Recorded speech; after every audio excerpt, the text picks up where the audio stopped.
और अब आपको ये बता दें कि प्रधानमंत्री मोदी चूंकि जापान में हैं और पूर्व प्रधानमंत्री शिंजो आबे का आज राजकीय सम्मान के साथ अंतिम संस्कार किया जाएगा। शिंजो आबे के स्टेट फ्यूनरल टोक्यो में हो रहा है। निप्पॉन बुडोकन कम्युनिटी सेंटर में ये जो अंतिम संस्कार है राजकीय सम्मान के साथ किया जा रहा है।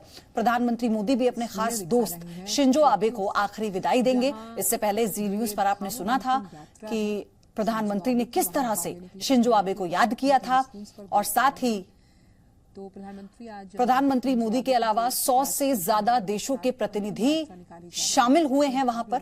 शिंजो आबे की 8 जुलाई को हत्या कर दी गई थी। इसके बाद पारिवारिक तौर पर शिंजो आबे का अंतिम संस्कार 15 जुलाई को हुआ था। शिंजो आबे के अंतिम संस्कार में शामिल होने से पहले पीएम मोदी ने जापान के प्रधानमंत्री फूमियो किशिदा से मुलाकात की थी।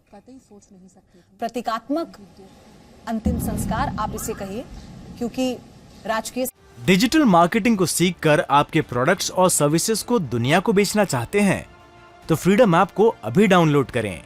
डिजिटल मार्केटिंग का एक्सपर्ट बने। सम्मान के साथ आज ये विदाई शिंजो आबे को दी जा रही है।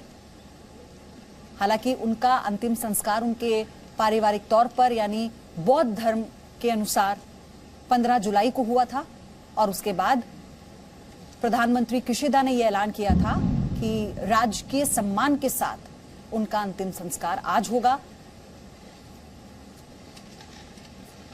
इस वक्त मेरे साथ दीपक वोरा पूर्व राजनयिक जुड़ गए हैं। सर, आपका बहुत स्वागत है जी न्यूज पर। आज ये पूरे राजकीय सम्मान के साथ शिंजो आबे का जो अंतिम संस्कार हुआ है, कई देशों के प्रतिनिधि यहां पहुंचे हैं, लेकिन प्रधानमंत्री मोदी की मौजूदगी ये दिखाता है कि अपने दोस्त के लिए वो वहां पहुंचे और साथ ही जापान से जो हमारे रिश्ते रहे हैं उसको लेकर और मजबूती प्रधानमंत्री की उपस्थिति वहां बता रही है।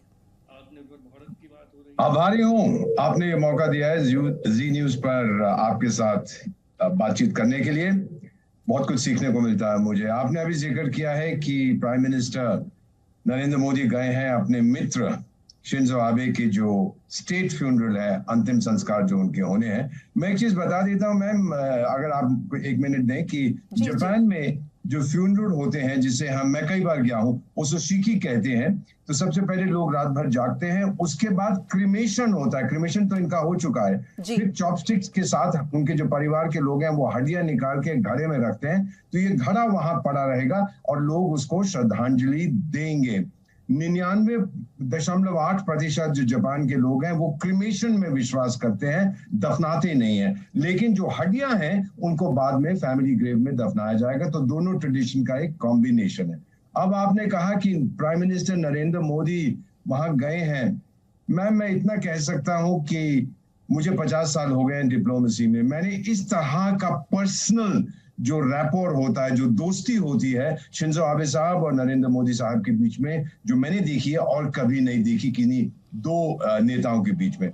जापान बहुत जल्दी बुढ़ा हो रहा है। मीडियन एज वहां की 49 साल है, यानी आधे जापानी 49 से कम है, आधे जापानी 49 से ज्यादा है। हम दुनिया का सबसे जवान देश है, 29 साल हमारी मीडियन एज है। आधे भारतवासी 29 से कम है, आधे उससे ज्यादा है। तो कुदरत ने भी ये कोशिश की है कि हमारी जो पार्टनरशिप हो नेचुरल पार्टनरशिप बने। आप ये भी जानते हैं कि अब इंडियंस बहुत संख्या में जापान जा रहे हैं, वहां पे उनकी जो लेबर शॉर्टेज है उसको मीट करने के लिए। दूसरा, आप ये भी जानते हैं कि शिंजो आबे नरेंद्र मोदी साहब की तरह अपना दिल साफ करते थे। कहते हैं अंग्रेजी में war his heart on his sleeve. वो बताते थे कि भाई ये हकीकत है। और उन्होंने ये देख लिया था कि अमेरिका जो है वो हमारे इलाके से, हमारे एरिया से हट रहा है। तो कहने लगे कि फिर चीन को कौन कंट्रोल कर पाएगा, और कहने लगे कि सिर्फ भारत चीन को कंट्रोल कर सकता है। इसीलिए उन्होंने ये प्रस्ताव रखा कि क्वाड का निर्माण हो, ताकि अमेरिका भी कमिट हो जाए। ऑस्ट्रेलिया भी बोला कि मैं भी आना चाहता हूं, और भारत और जापान उसके अंदर है। तो ये बहुत उनकी फोर्थ साइड थी कि चीन को कंट्रोल करने के लिए हम 4 देशों की नेवीज को आना पड़ेगा, सिक्योरिटी होगी, कोऑपरेशन होगी, ये वगैरह सब देख रहे हैं। अब ये जो आप तस्वीर इस समय देख रहे हैं, वो जो घड़ा है, अर्न जिसे हम कहते हैं, वो आगे दिया जा रहा है। अब जाके उसको रखा जाएगा। तो मैम, ये जो दोस्ती उन दोनों के बीच में थी, ये एक तरह से दोनों अपने देश से बेहद प्यार करते थे। Shinzo he was Japanese to the core. जैसे कहते हैं कि Narendra Modi is Indian to the core. और आज अगर भारत के प्रधानमंत्री वहां गए हैं ये कहने के लिए कि मेरे मित्र तू तो चला गया, लेकिन जो बुनियाद तूने रखी है हमारे दोनों देशों के बीच में जो संबंध हैं वो हमेशा के लिए रहेंगे। अब मैम कुछ दिनों के बाद जब ये सब समाप्त हो जाएगा यहाँ पर, तो फिर ये जो घड़ा है इसको ले जाया जाएगा जिसमें इनकी हड्डियां पड़ी हैं और इसको फैमिली ग्रेव में दफना दिया जाएगा। ये बहुत ही खूबसूरत ट्रेडिशन है जापान का, और मैं जानता हूं कि पीएम साहब नरेंद्र मोदी साहब को बहुत दुख हुआ था जब 80 दिन हो गए हैं जब शिंजो आबे का कत्ल किया गया था।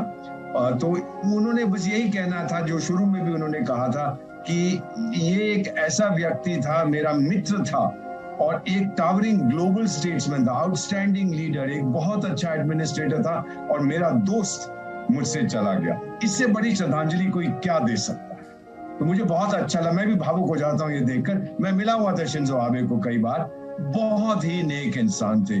सर, शिंजो आबे के बारे में तो ये भी कहा जाता है ना कि जापान को लड़ना, एग्रेशन में अपनी बात को रखना उन्होंने सिखाया, वहां की पॉलिटिक्स को उन्होंने बदला, वहां के लोगों के मन में जो भय था उसे उन्होंने निकाला और ये बताया कि कैसे अपने पैरों पर खड़ा होकर इकोनॉमिकली भी और शक्तिशाली देश बनने के साथ ही आगे कैसे बढ़ना है।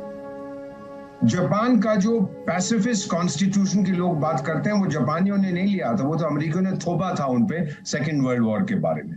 तो कहा गया था कि जापान कभी मिलिटराइज नहीं करेगा, सेल्फ डिफेंस फोर्सेस कहते थे, सेना नहीं बनाएगा। पर हल्के हल्के जापान जब देखने लगा अगर मैं कुछ नहीं करूंगा, मैं अमेरिका पे डिपेंड करूंगा और एक दिन अमेरिका मुझे छोड़ के चला गया तो मैं तो बिल्कुल एक्सपोज हो जाऊंगा।